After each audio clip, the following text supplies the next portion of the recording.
कहानी सुनाऊंगी क्रिया शब्द 12 की कहानी सुनाई और आपको समझना भी है साथ में।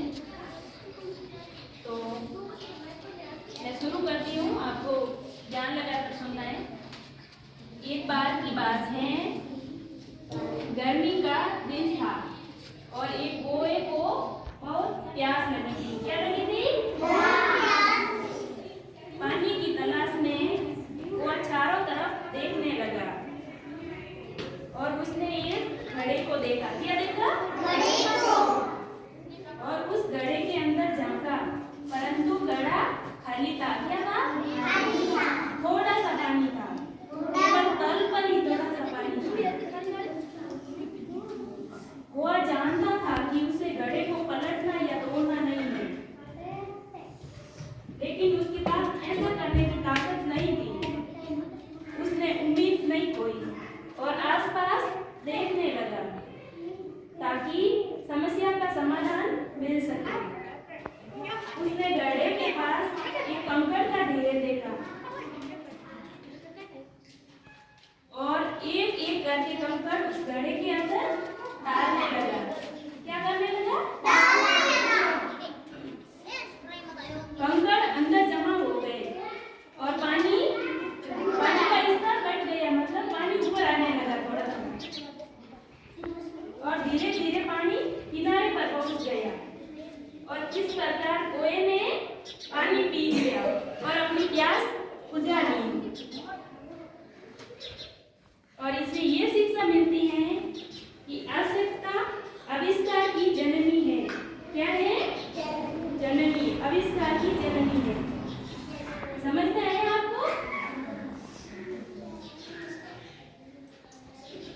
एक और कहानी सुनाऊंगी, मैं शुरू करती हूँ।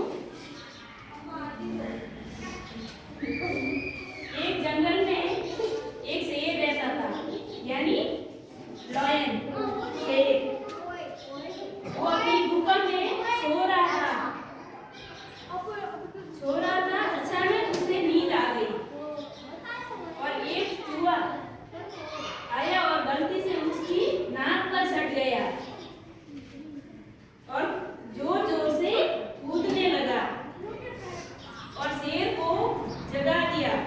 चूहे ने ऐसे खतरनाक जानवर को जगा दिया और शेर बहुत गुस्से में हो गया और शेर अपने पंजे के नीचे चूहे को कुचलने लगा कि नन्हा चूहा अपनी जान की भीख मांगने लगा। वो शेर के आगे गिड़गिड़ाने लगा और शेर ने चूहे पर दया दिखाई। उसने उसे नहीं मारा, छोड़ दिया।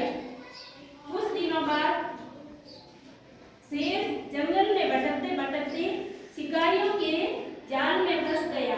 क्या हुआ?